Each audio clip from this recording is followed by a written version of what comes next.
Hello, good people. This is Jason Irvin, AKA the Janitor, here bringing you another episode of Wash, Rinse, and Repeat. Now, today's Monday, February 25th, and I'm just bringing a little more news to keep your security IQ high. Now, last week was President's Day weekend, and I just took some time to really hang out with the fam and not really post up any videos, but want to start it back up strong this week and continue the rotation. So I have some stories from last week that I wanted to kind of bring up this week and really have a theme for what I'm talking about and what I want you to be aware of and kind of make changes in your own security life, or even let your family know, or if you're new, things that you should know and be doing within security. So before we get there, first story has to actually deal with the new Kali Linux that's just been released. So Kali Linux, I think it's 5.0 is now released, and they haven't actually done a new update for Kali or like a serious major distribution release since 2011. So this is a pretty big deal. And if you don't know what Kali Linux is, it is a hacker's version of Linux. It comes basically with tools that you would need to pen test or do hackery-ish types of things. So it's a really good operating system that comes with all the tools that you need to get the job done. If you see me on some of my other videos where I'm doing a lot of command line stuff, I'm actually using Kali Linux to do all that. It's a modified version. I have the exact tools that I need, but that's the version of that's the operating system that I'm using. So the new one's out, and if you already have Kali Linux, you should already know this, but you can just go ahead and do app-y full upgrade, and it'll bring you up to specs if you need that. The next story or stories all kind of go together and to kind of tie in, and that's the theme of what I want to talk about tonight in regards to keeping a theme, keeping kind of a theme of what I'm talking about, and helping people that way. So Facebook has there was a flaw found by a security researcher that allowed him to be able to take over full user accounts by sending a malicious URL link that people clicked on, and then he was able to take over the accounts. I'll put the link in the description below, but there was something that's important that he stated that would have prevented him from being able to take over the account, and it had to do with Two Factor Authentication. Two Factor Authentication, I believe nowadays, is something that goes with basic computer hygiene. So when you have emails, when you're logging into things, your bank, if they offer two-factor authentication, make sure you sign up for that and make sure you're utilizing that on your accounts.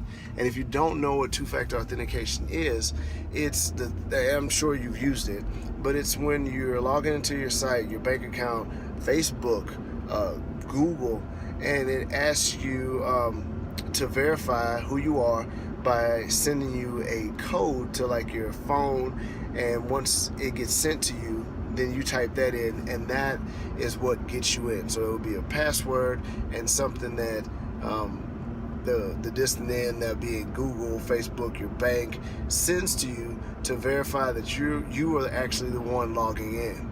So this attack, this click attack, or him being able to send a link to you and you clicking on that link and him being able to take over your user account, can be prevented easily by enabling two-factor authentication and utilizing it in your day-to-day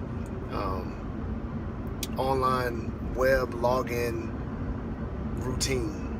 So take a look at that. And that also has to do with there was another story again involving Facebook, and so I saw that this was a variant theme where malicious malicious actors were posting links in like blogs and things like that that were requiring users to log in using their Facebook credentials, and it looked like a pretty legit site. It doesn't look really weird, doesn't look sketch.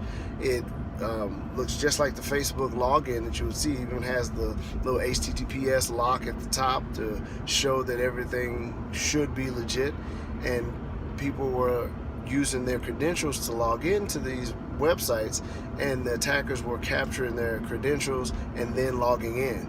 Again, something that could be prevented by two-factor authentication. And not to make this video super long, but I was speaking with a gentleman out here who did import-export, and he was explaining to me how his family had just gotten taken, like a real-world story, how his family had just gotten taken for over $250,000, and the way that they were compromised was via someone logging into their one of the owner's email. He said his dad is an older guy, and they usually, you know, they're not too his dad's not too computer savvy, and so he didn't have two-factor authentication. He really didn't even know what it was. And somebody had brute forced his password, was able to get into the email account, and was sending emails out as the company, and noticed how they were doing the pattern of their import-export, and made an account and an actual website that looked very similar to their import-export website, and got one of the clients to actually send money to this site.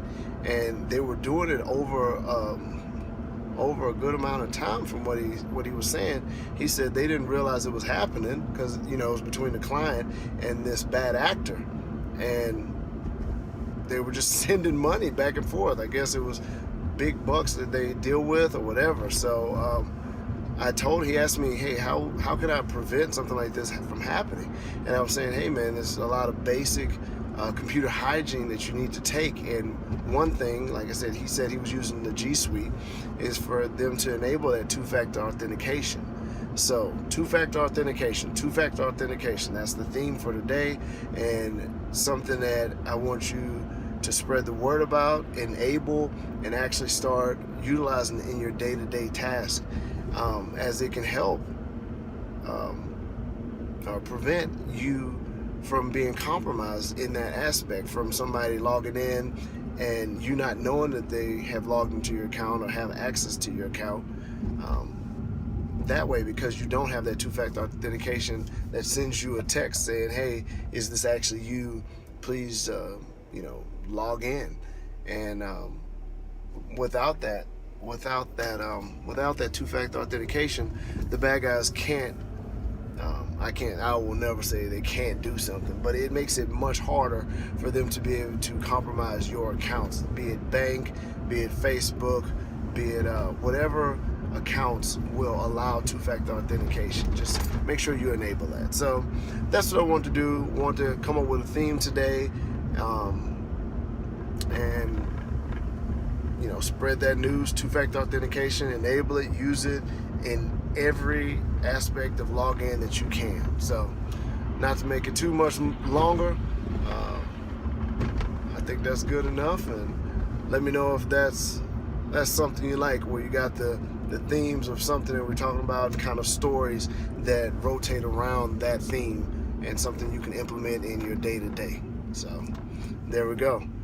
And like I said, I'm Jason Irvin AKA the Janitor, and always remember, stay focused, never quit.